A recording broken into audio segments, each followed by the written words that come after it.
CPM നേതാവ് P K. ശശിയെ പാർട്ടിയിലെത്തിക്കാനുള്ള Congress നീക്കങ്ങൾക്കിടെ എതിർപ്പുമായി youth Congress. സ്ത്രീ പീഡന ആരോപണം നേരിടുന്ന ആൾക്ക് കോൺഗ്രസ് പരവതാനി വിരിക്കരുതെന്ന് യൂത്ത് കോൺഗ്രസ് സംസ്ഥാന ജനറൽ സെക്രട്ടറി വി.പി. ദുൽകിഫിൽ പറഞ്ഞു.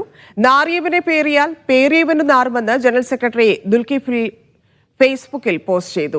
UDF-ലേക്ക് വരുന്നതിൽ തീരുമാനം പറയേണ്ടത് പി.കെ. ശശിയാണെന്ന് മണ്ണാർക്കാട് നഗരസഭാ ചെയർപേഴ്സൺ മീഡിയ വണ്ണോട് പ്രതികരിച്ചു. മണ്ണാർക്കാട് CPM ഏരിയ കമ്മിറ്റി ഓഫീസിന് നേരെ പടക്കമെറിഞ്ഞ കേസിൽ ശശിയുടെ അനുയായി അഷ്റഫിന്റെ അറസ്റ്റ് രേഖപ്പെടുത്തി.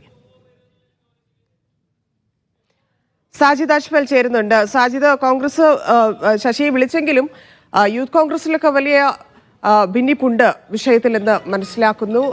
എന്താണ് കൈപിടിപ്പിക്കാനുള്ള കോൺഗ്രസിന്റെ ശ്രമം? അതിനോട് പി.കെ. ശശി എങ്ങനെയാണ് പ്രതികരിക്കുന്നത്?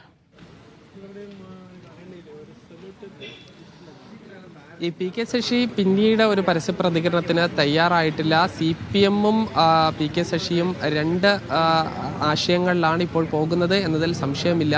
യൂത്ത് കോൺഗ്രസ് പ്രസിഡന്റ് ഈ യൂത്ത് കോൺഗ്രസിന്റെ സംസ്ഥാന ഭാരവാഹി രീതിയിൽ പറഞ്ഞെങ്കിലും കോൺഗ്രസിന്റെ പ്രധാന നേതാക്കൾക്ക് ഈ പി.കെ. ശശിയെ UDF-ഉമായി സഹകരിപ്പിച്ച് കഴിഞ്ഞാൽ അത് കോൺഗ്രസിന്റെ ഭാഗമായി തന്നെ സഹകരിപ്പിക്കണമോ ഇല്ലെങ്കിൽ UDF സ്വതന്ത്രൻ എന്ന നിലയ്ക്ക് സഹകരിപ്പിക്കണമെന്ന കാര്യത്തിൽ എല്ലാം തന്നെ ഇനി തീരുമാനം എടുക്കേണ്ടതുണ്ട്.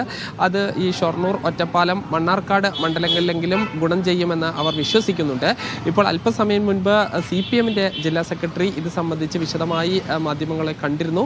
അദ്ദേഹം പറഞ്ഞത് ഈ 42,222 ഈ പാർട്ടി മെമ്പർമാരാണ് പാലക്കാട് ജില്ലയിൽ ഉള്ളത്. അതിൽ ഒരാൾ എന്തെങ്കിലും തെറ്റ് ചെയ്താൽ ആ പാർട്ടി ഘടകം അത് നടപടി സ്വീകരിക്കും, അതിനെക്കുറിച്ച് ചർച്ച ചെയ്യും എന്നുള്ളതാണ്. അതായത് 42,222 മെമ്പർമാരിൽ ഒരാൾ മാത്രമാണ് പി.കെ. ശശി. അയാൾക്ക് മറ്റൊരു പ്രത്യേകതയും ഇല്ല എന്നുള്ളതാണ് പറയുന്നത്. നമുക്കറിയാം, ഈ സാമ്പത്തിക ഇടപാടിനെ തുടർന്ന് ഈ പുത്തലത്ത് ദിനേശിന്റെ നേതൃത്വത്തിലുള്ള അന്വേഷണ കമ്മീഷൻ അന്വേഷണം നടത്തുകയും ഇദ്ദേഹത്തെ ബ്രാഞ്ചിലേക്ക് തരം താഴ്ത്തിയിരുന്നു. അതായത് ഇപ്പോഴൊരു CPM മെമ്പർ മാത്രമാണ് പി.കെ. ശശി എന്ന് പറയുന്നത്.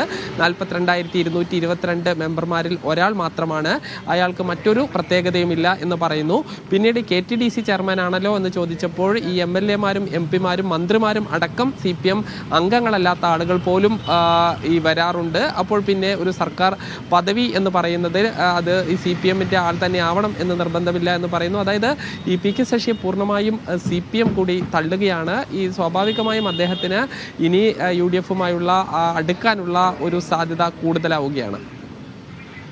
സാജിദ്, ഒന്ന് തുടരാമോ? നേരത്തെ വിഷയവുമായി ബന്ധപ്പെട്ട് CPM ജില്ലാ സെക്രട്ടറി പ്രതികരിച്ചിരുന്നു. പ്രതികരണത്തിലേക്ക്. ജില്ലയിൽ 42,222 പാർട്ടി അംഗങ്ങളുണ്ട്. മനസ്സിലായില്ലേ?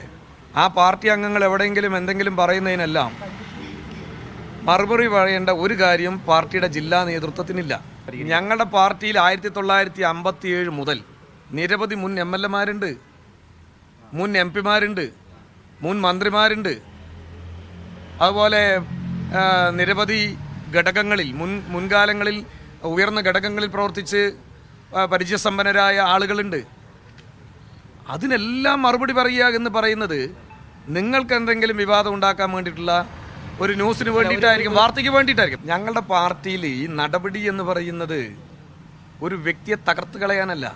നടപടി എപ്പോഴും തെറ്റ് തിരുത്തി പൂർവാധികം ശക്തിയോടുകൂടി പാർട്ടിയിലേക്ക് തിരിച്ചു വരാനുള്ള ഒരു നടപടി സംഘടനാ നടപടിക്രമം മാത്രമാണ് ഇത്തരം വിവിധ ഘടകങ്ങളിൽ നിന്നുള്ള നടപടി.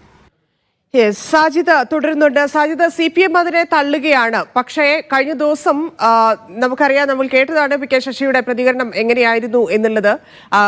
CPM-നെ വെല്ലുവിളിച്ചുകൊണ്ട് അതേ വേദിയിൽ തന്നെ അദ്ദേഹം സംസാരിക്കുന്നതൊക്കെ കണ്ടതാണ്. അപ്പോൾ സ്വാഭാവികമായിട്ടും സെക്രട്ടറി പറയുന്നതിനെ എങ്ങനെ കാണണം? ശശിയുടെ അഭിപ്രായമല്ലല്ലോ അത്. തീർച്ചയായും ഈ ഘട്ടത്തിൽ പറയാൻ കഴിയുന്നത് ഏറ്റവും ഷാർപ്പായി തന്നെയാണ് CPM-ന്റെ ജില്ലാ സെക്രട്ടറി പറഞ്ഞിരിക്കുന്നത്. 42,222 മെമ്പർമാരിൽ, പാർട്ടി മെമ്പർമാരിൽ ഒരാൾ മാത്രമാണ് പി.കെ. ശശി. അയാൾ എന്തെങ്കിലും തെറ്റ് ചെയ്തിട്ടുണ്ടെങ്കിൽ അത് ഈ പരിശോധിക്കേണ്ടത് അദ്ദേഹം ഉൾക്കൊള്ളുന്ന ബ്രാഞ്ചിലാണ്. കാരണം ലോക്കൽ കമ്മിറ്റി അംഗം പോലുമല്ല പി.കെ. ശശി എന്നുള്ളതാണ്. അതുകൊണ്ട് അവർ വളരെ നിസ്സാരവൽക്കരിച്ചുകൊണ്ട് പി.കെ. ശശി എന്ന നേരത്തെ ഉണ്ടായിരുന്ന വളരെ പ്രധാനപ്പെട്ട നേതാവ് എന്നതല്ല, മറിച്ച് ഈ ഇപ്രാവശ്യം ഈ സാഹചര്യത്തിൽ അദ്ദേഹം വെറും ഒരു പാർട്ടി അംഗം മാത്രമാണ്. ആ രീതിയിൽ മാത്രം അതിനെ കൈകാര്യം ചെയ്താൽ മതി എന്നുള്ളതാണ്. അതോടൊപ്പം തന്നെ ഈ അഴിമതിയുമായി ബന്ധപ്പെട്ട് ഈ മണ്ണാർക്കാട് നഗരസഭയ്ക്കെതിരെ നേരത്തെ അവിടെയുള്ള പ്രാദേശിക CPM-ഉം DYFI-യും എല്ലാം വലിയ തോതിൽ ഈ പ്രതിഷേധങ്ങൾ രേഖപ്പെടുത്തിയിരുന്നു.